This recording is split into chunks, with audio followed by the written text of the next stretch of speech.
वर्तमान समय में सबसे ज्यादा उपेक्षा यदि किसी की हो रही है तो शौचाचार की बहुत भारी उपेक्षा हो रही है। आचार विचार का तनिक भी बोध नहीं।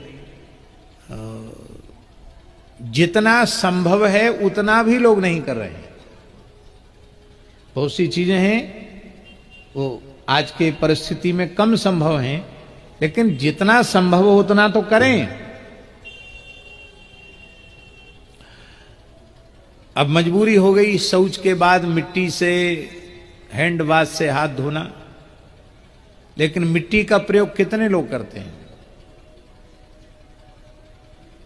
करना चाहिए कि नहीं करना चाहिए? अवश्य करना चाहिए। मिट्टी के प्रयोग के बिना चाहे जितना हैंड वॉश लगा लो, चाहे जितना साबुन लगा लो, मिट्टी के प्रयोग के बिना शुद्धि संभव नहीं है। और इसका एक वैज्ञानिक हेतु है शास्त्री जी। मल रूक्ष नहीं होता, स्निग्ध होता है,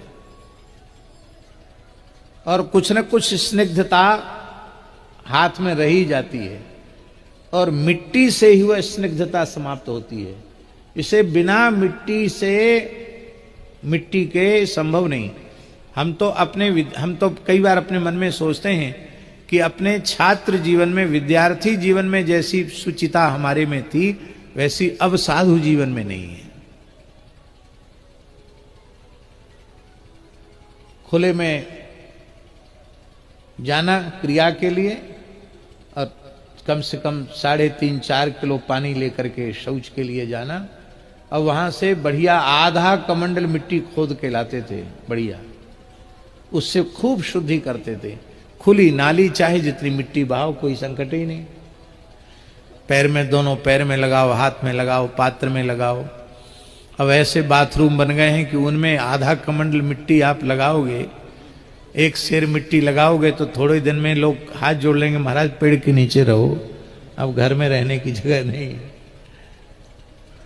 परिस्थिति ऐसी आ गई। लेकिन फिर भी हम मिट्टी अवश्य रखते हैं, और एक बार कम से कम पर्याप्त मिट्टी शुद्धि में जो होनी चाहिए वो एक बार जरूर लगाते हैं। अब तुम्हारा बाथरूम चौक होए तो होए, मत ठहराओ अपने बाथरूम में, मत ऐसी जगह में रुकाओ, लेकिन बिना मिट्टी के शुद्धि संभव नहीं।